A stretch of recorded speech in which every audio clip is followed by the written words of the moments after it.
So the NHL draft lottery is tonight, which means that a lot of teams whose seasons ended months ago will finally have some reason to turn on the TV and care about hockey again.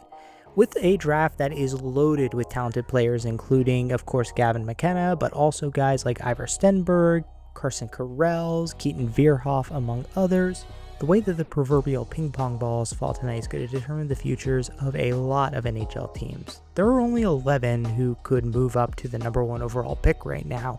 So let's break down who actually deserves it. I've got a tier list here. We're going to be ranking all 11 teams based on how much they deserve to have the number 1 overall pick, taking into consideration factors like past success, organizational stability and outlook, and whether they've had good fortune in the draft in previous years. In general, trying to reward teams who haven't had the opportunity to pick very high, are trending in the right direction, and haven't just been a Stanley Cup contender, so you can guess where Florida's going to end up. But let's start with the team who has the lowest odds to get the number 1 overall pick, but still technically has the ability to do so, the St. Louis Blues. I know that it's a pretty low probability, but I think the Blues winning the lottery would be a pretty solid outcome. They're a team that's had success in the past, but not so recently that it's overbearing. They've won a Stanley Cup in the last decade. They've not picked number 1 overall in the draft in 2 decades, and when they did, they got a disappointment in Eric Johnson. And just overall, they seem to be a pretty stable organization with good coaching and some good young pieces to surround the next NHL superstar. Above the Blues in terms of odds to win the number 1 overall pick is the Nashville Predators, and this one's a bit of a mixed bag. Predators have never had the number 1 overall pick in the draft. The highest they ever picked is number 2 in their inaugural season when they took David Legwand, who was of course a franchise legend. They've never won a Stanley Cup, but they've generally been pretty successful over the last decade, and they're a fairly stable organization with a very passionate fan base. However, they're kind of in a state of flux right now. They have a lot of older players who they were kind of toying with moving off of. It's a very transient group right now, and they don't have a lot of other young players who would go along with the presumptive number 1 overall pick. I don't think this would be a bad outcome, but it's not as good as some of the others, so I'll say it's right in the middle. Next highest odds is the San Jose Sharks, and as much as I would love to see the Sharks get another high pick, they have picked number 1 overall. They have Macklin Celebrini, who is a superstar. They have an abundance of riches, and as much as I think that they are well run and a very, very fun young team, they just don't need to be picking number 1 overall again. I don't think this would be as bad as some of the other young up-and-coming teams that have picked high in the past. But come on, you guys almost made the playoffs last year. Let somebody who's in a bit more dire straits pick high. Then above them in the odds is the Florida Panthers, the recent 2-time Stanley Cup champion Florida Panthers. Yeah, nobody wants to see them get this number 1 pick. That is actually hell on earth if the Florida Panthers get healthy next year and add Gavin McKenna or whoever. Hopefully they do not move up too much in this draft lottery, because they would be set up to be an absolute menace for the next decade.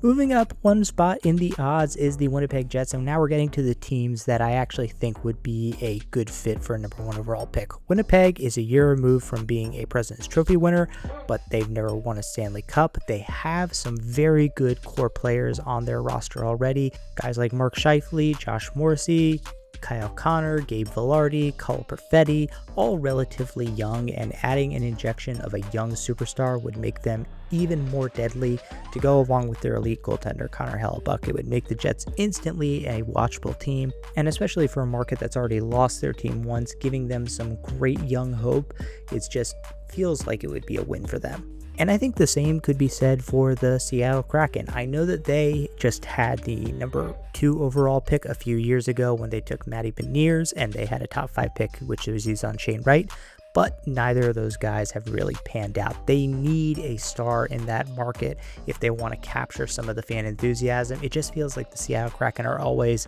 the team that nobody remembers, whereas other new teams like Vegas and Utah have had immediate injections of fan life.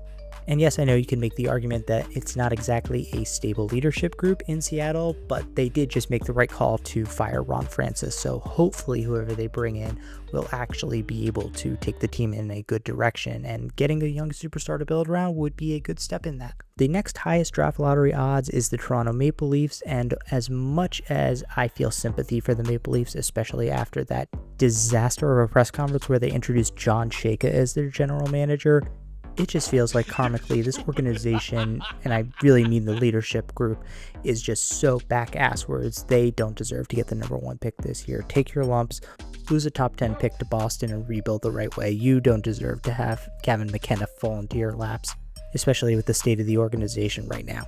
Above them, we have the Calgary Flames, and honestly, this is the team I'm most rooting for to win the draft lottery. I think Craig Conroy is doing a lot of very good things, and they have some really exciting young players. They just don't have a lot of offensive oomph, and if they won the draft lottery, they'd have the opportunity to take a young, dynamic superstar to build around. I really would love to see that, especially for Calgary, who hasn't had a number 1 overall pick, which I don't think they've ever had in the history of their organization, so this would be awesome for them.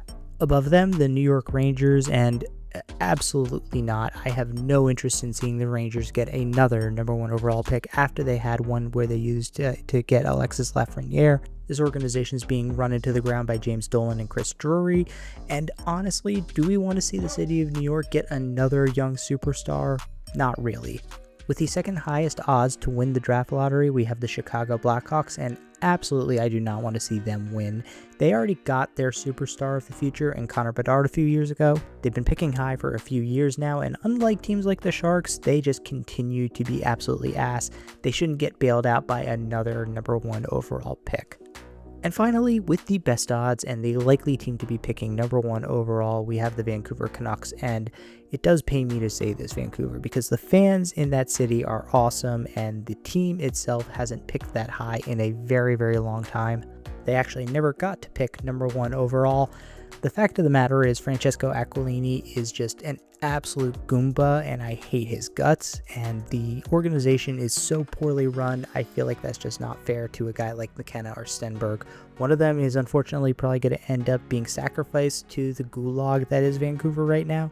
And as much as I feel great for the fans in Vancouver getting a young superstar that they can attach themselves to, I just feel bad for that kid. He is getting dropped into an impossibly bad situation.